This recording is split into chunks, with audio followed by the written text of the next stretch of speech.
Dear students, how are you? आप कैसे हैं?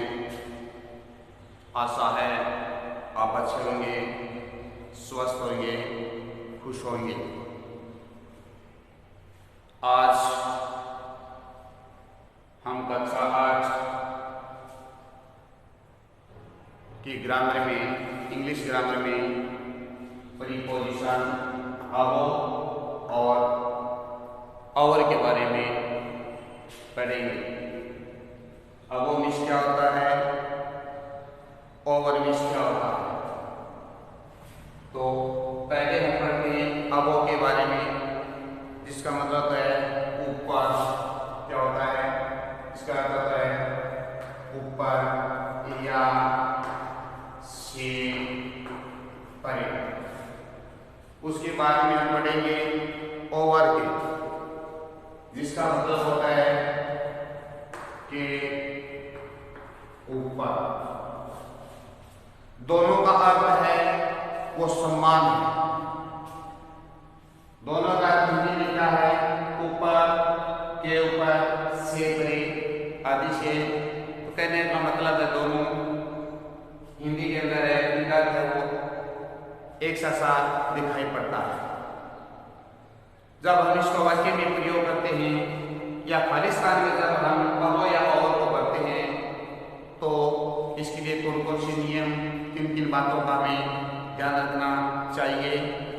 तो सभी विद्यार्थी हैं वो एकाग्र चित होकर के इस ऑनलाइन वीडियो के माध्यम से आप आज अबो और ओवर के बारे में जानकारी प्राप्त कर सकते हैं। तो आप अपनी नोटबुक, पेन लेकर के और अच्छी तरीके से पढ़ें, इस वीडियो को सुनें, देखें, समझें और कोई नियम, स्पेलिंग, वाक्य में किसी प्रकार की परेशानी है तो आप मुझे कॉल करके पूछ सकते हैं, अपनी परेशानी मुझे बता सकते हैं। तो अब हम शुरू करते हैं आज का हमारा प्रीपोजिशन का पॉइंट। अबो और ओवर इनमें से पहला है अबो। पहला नियम क्या है? कोई वस्तु सिर से इतनी ऊंची हो कि छू नहीं रही हो के अर्थ में। ऐसी कोई वस्तु जैसे हम पतंग उड़ाते हैं तो हमारे सिर से इतना ऊंचा होता है कि हमें छू नहीं सकता। एरोप्लेन है वो कितनी ऊपर होती है कि वो हमारे सिर से छू नहीं रही है। और जैसे पंखा है वो भी हमारे सिर से इतना ऊंचा है कि वो हमें छू नहीं रहा है। तो यहाँ पर हमें दो उदाहरण दी, the kite rose above the clouds. ये काइट पतंग है वो इतना ऊपर तथा अबोव इतना ऊपर उठा है, पीछे बादलों से और ऊपर उठा। जब बादलों से ऊपर उठा इसका मतलब वो छू नहीं रहा है। दूसरा एन एरोप्लेन क्या है? An aeroplane is flying. एक वायुयान, एक हवाई जहाज इस फ्लाइंग में उड़ रही है अबोव द क्लाउड्स, बादलों से परे, ऊपर से होकर उड़ रही है। तो ये दो उदाहरण हमने दिए थे अबो के बारे में कि अबो का प्रयोग कैसे होता है, ऊपर के अर्थ में कैसे होता है। जैसे मेरे सर के ऊपर पंखा चल रहा है, आप पंखे के नीचे बैठे हैं, क्लासरूम में बैठे हैं, घर पे बैठे हैं, वो पंखा कितना ऊंचा है, उसकी ऊंचाई कितनी है, यहाँ विशेष ध्यान क्या रखना है, सिर्फ और सिर्फ ये देखना है कि वो आपके ऊपर वाली जो चीज है वो आपको छू नहीं रही होनी चाहिए। बस कोई चीज ऊपर है वो आपको छू नहीं रही है, तो ऐसे में आप क्या करते हैं? अबो का प्रयोग करते हैं, अबो करते हैं। फिर अगला आता है संख्या या मात्रा में अधिक के अर्थ में। जब कोई वस्तु लोग, लड़के, कोई भी जब संख्या में अधिक होती है तो उनको जब हम अंग्रेजी के वाक्य में प्रयुक्त करते हैं, बताते हैं कि ये संख्या में या मात्रा में अधिक है, तो उसमें अब हम प्रयोग कैसे करते हैं? There are about 50 students in the class at. यहाँ पर देयर आर अबाउट 50 का मतलब क्या है? 50। देयर आर अबाउट 50 स्टूडेंट्स, 50 विद्यार्थियों से ऊपर हैं इन द क्लास एट। कक्षा 8 में जो विद्यार्थी हैं वो कितने से ज्यादा हैं? कितने ज्यादा है? 50, यानी 50 से अधिक है। किसका प्रयोग हुआ? मात्रा का प्रयोग। किसका प्रयोग हुआ? मात्रा का प्रयोग हुआ कि कक्षा 8 में है वो 50 से अधिक विद्यार्थी हैं। इसमें हम बहुत सारे उदाहरण हैं वो दे सकते हैं। मात्रा में देने का मतलब है जैसे वेट, वजन है, वो किस में आ जाता है? मात्रा में आ जाता है। और ये जो 50, 60 ये काउंटेबल, ये किसका है? संख्यात्मक है। तो my weight is about 70 kilogram, अर्थात मेरा वजन है वो 70 किलो से अधिक है, यानी मैं अधिक ये अर्थ नहीं। तो यहां पर हम दूसरा उदाहरण ले सकते हैं। My weight, WEIGHT, my weight is about, यहां पर हम कर देंगे 70, 60, 40, या अन्य आपका जैसे मान लो जितना भी वजन है 44, 60, 64, 65, 67 या 70 जो भी है अबो 60, 70 या जो भी आपका किलोग्राम में वजन है उससे क्या है? अधिक है, से ज्यादा है। तो ये था संख्या और ये थी मात्रा। अब एक दूसरा अगला हमारा नियम तीसरा है पद या दर्जे में कुछ होने के अर्थ में। पद, दर्जा, दोनों को हमें समझना है कि पद या दर्जा क्या चीज है। The headmaster is above the teachers in the school। विद्यालय के अंदर अनेक सारे अध्यापक गण होते हैं, टीचर्स होते हैं, लेकिन सभी टीचरों के में से एक है वो प्रधानाध्यापक होता है, अर्थात हेडमास्टर होता है। तो हेडमास्टर का पद है वो अन्य टीचरों से क्या है? ऊपर है। क्या है? ऊपर है, से परे है। दूसरी भाषा में देखो, the PM is above all minister in a country, in a country। यहाँ इसका मतलब है इन द country या in a country। क्या है? PM, P का मतलब प्राइम, M का मतलब मिनिस्टर, यानी प्रधानमंत्री की जिम्मा है अब हमारे ऊपर। आप सभी मिनिस्टर माने, मिनिस्टर माने मंत्रियों से, इन कंट्री, देश के अंदर जो प्रधानमंत्री का पद होता है वो अन्य सभी जो मंत्री हैं उससे क्या है? उच्च है, पद या दर्जे में उससे ऊपर है।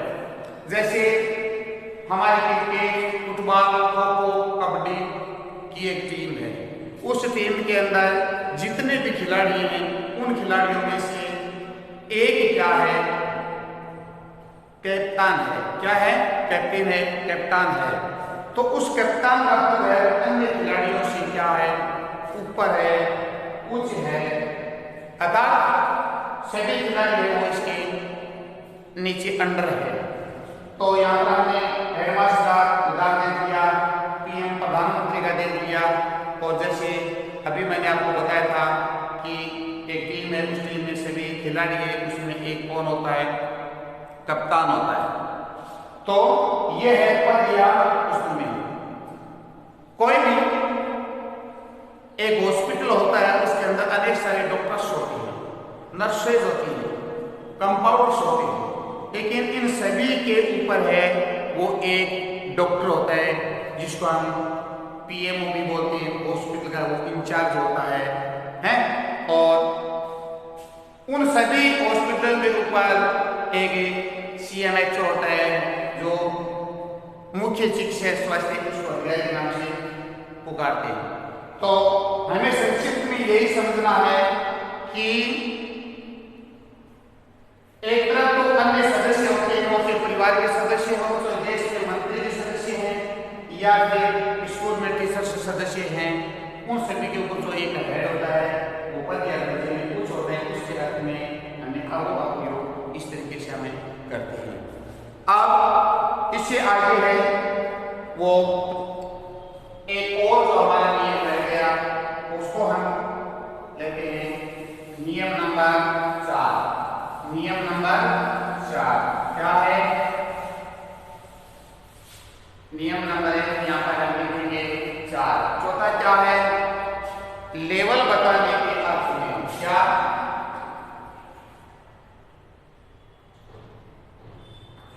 लेवल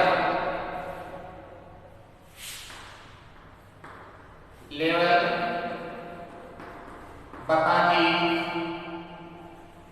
के अर्थ में। लेवल का मतलब होता है स्तर। क्या होता है? स्तर होता है। इसको हम किस तरीके से वाक्य में प्रयोग करते हैं देखते हैं। जैसे यहां पर हमने वाक्य लिया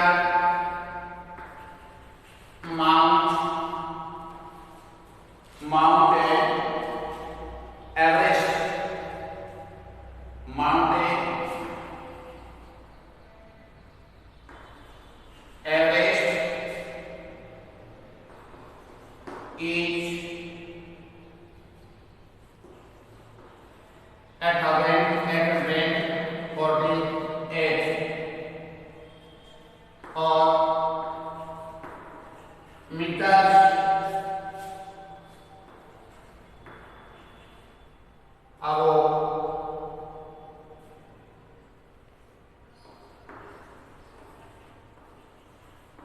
यही देखना है क्या है।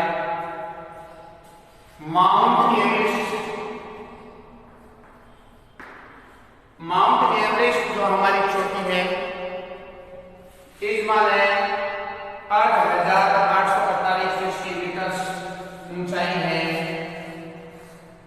वो ऊपर है, इससे ऊपर है सी में क्या होता है?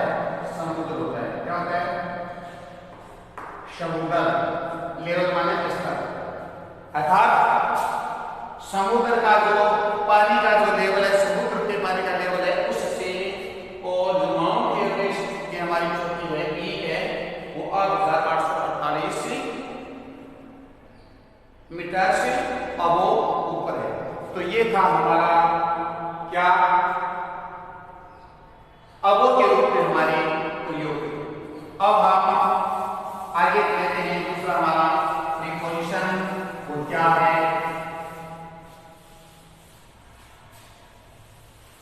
दूसरा प्रीपोजिशन हमें लेना है ओवर। क्या है? OVER। क्या है? इस ओवर का मतलब होता है कि ऊपर, अर्थात एक ही जो प्रीपोजिशन है वो हमें अनेक प्रकार के अर्थ देता है। तो हम पहले लेते हैं इसका नियम। पहला नियम क्या है? स्पर्श करते हुए के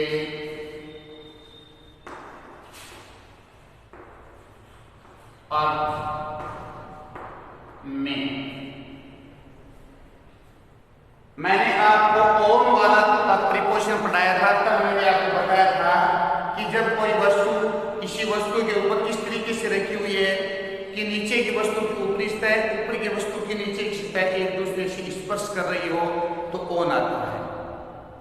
उसी समय मैंने थोड़ा सा आपको यह भी बताया था कि मान लो एक टेबल के ऊपर आपने और एक बेडशीट रख दी, चारपाई है उस पर एक दरी रख दी या कोई बेडशीट रख दी, तो आपके हिसाब से तो क्या है कि मैंने उसको ऊपर रखा है, अर्थ उसका जरूर ऊपर आ रहा है, लेकिन वो सही अर्थों में ऊपर नहीं है, बल्कि वो क्या है?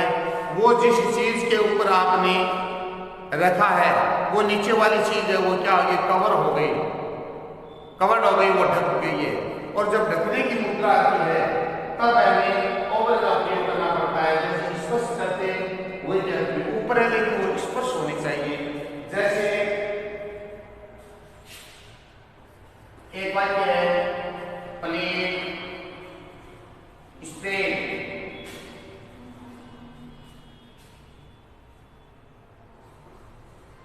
The bedsheet, Khalistan, the bed. अब यहां पर क्या आएगा, ओवर आएगा। क्या आएगा, ओवर। लिख करने के लिए स्प्रेड, बिछा दो, फैला दो, बेड शीट, बेड का जो ऊपर के बिछाने के लिए कवर है, ओवर द बेड। जैसे ये आपका एक बेड है, आपने इसके ऊपर और क्या लगाई, क्या लगा दी, बेडशीट लगा दी। तो बेडशीट लगाएंगे तो हमें पता है कि ये चारों तरफ लटकेगी। क्या होगा, ये लटकेगी, चारों तरफ लटकेगी। जब चारों तरफ से कोई चीज लटकती है और किसी के ऊपर है तो किसका प्रयोग होता है, ओवर का प्रयोग होता है। जैसे आप खाट पे, फर्श पे, बेड पर लेटे हुए सो रहे हैं, मक्खी माछर आपको परेशान कर रहे हैं, तो आपने क्या किया, अपनी जेब में से रुमाल लिया या एक टॉवेल लिया और उसको क्या, आपने अपना मुंह ढक लिया और आप सो गए। अब वो जो टॉवेल है या फिर आपने जो हैंडकरचीफ पर अर्थात जो रुमाल से आपने अपना जो चेहरा ढका है उसके लिए किसका प्रयोग होता है, ओवर है, किसका होता है, ओवर का प्रयोग होता है। ऐसे भी क्योंकि जैसे आपने उसको ऊपर रखा कपड़े को तो आपका पूरा चेहरा है वो ढक गया, तो अब आपका चेहरा, आपके चेहरे के ऊपर क्या है, वो टॉवेल या अन्य कोई कपड़ा जैसे वो आपका रुमाल है वो है। तो ऐसे अर्थों में वो क्या आता है, चीज ऊपर है लेकिन क्या है, स्पर्श कर रही है। अभी हमने क्या पढ़ा था, अब वो पढ़ा था, चीज ऊपर जरूर है लेकिन वो छू नहीं रही है। ये इसका उल्टा है, चीज ऊपर है लेकिन वो उसकी क्या होनी चाहिए, स्पर्श होना चाहिए, उसका छूट रही होनी चाहिए, इस तरीके से। तो कोई बर्तन है, आपने उस बर्तन के ऊपर दूसरा बर्तन दे दिया, वो बर्तन क्या हो गया, ढक दिया। तो ऐसे के लिए इसका प्रयोग होता है, आबों का प्रयोग होता है। अगला नियम है, अगला है number 2,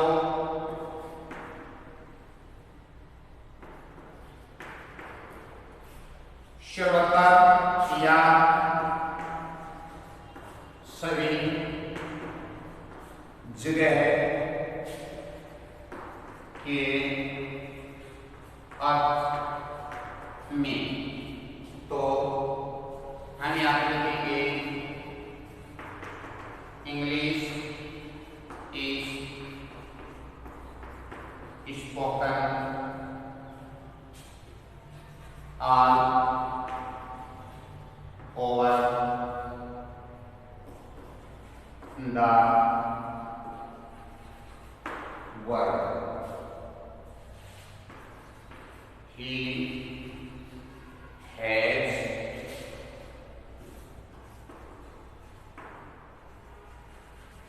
friends are over the country। क्या है, देखो, सर्वत्र या सभी जगह के अर्थ में एक ऐसा वाक्य, एक ऐसी चीज, एक ऐसा नाम जो हर जगह पाया जाता है। कोई वस्तु जब किसी एक विशेष स्थान पर न पाकर के सर्वस्तर पर सभी जगह पाई जाती है, तो ऐसे में क्या है, ओवर का प्रयोग होता है। इंग्लिश माना अंग्रेजी की जिस स्पोकन माना बोली जाती है,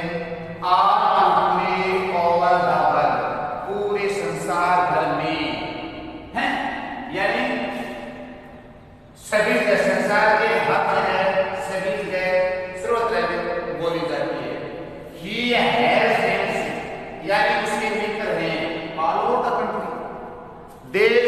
या हर क्षेत्र में, हर कॉलेज में, और उसके मित्र हैं। वो हैजवान नहीं क्या रखता है, रखने का मतलब ये कोई वस्तु थोड़ी है तो हम उसको होता है यानी है।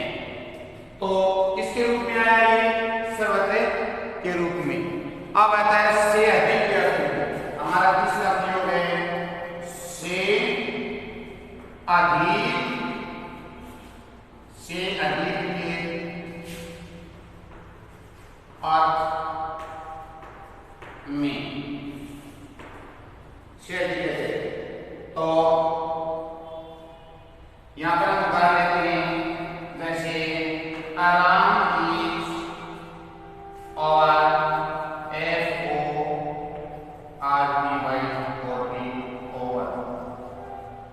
क्या है?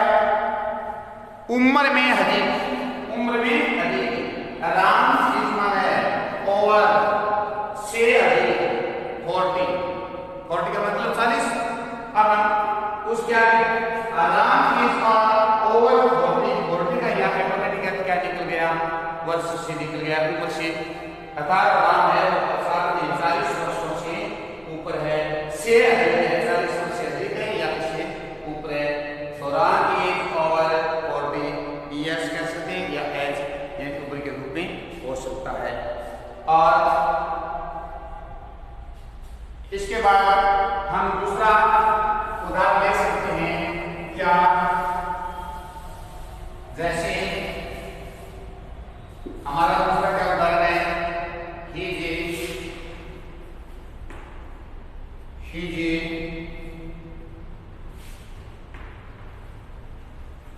income, his income is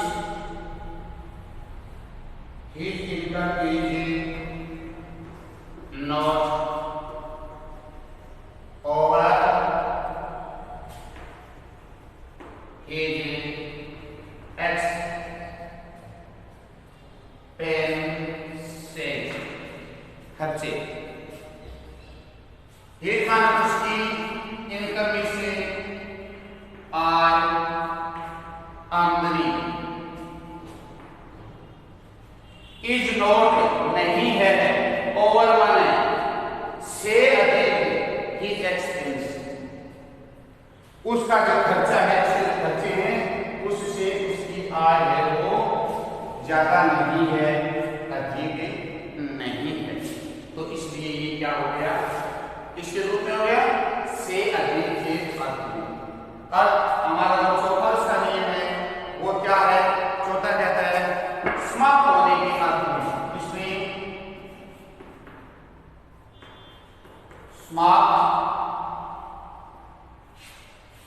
समाप्त होने के अर्थ में जब कोई कार्य हम करते हैं वो समाप्त हो जाता है तो उसके अर्थ में, जैसे द कॉलेज इज ओवर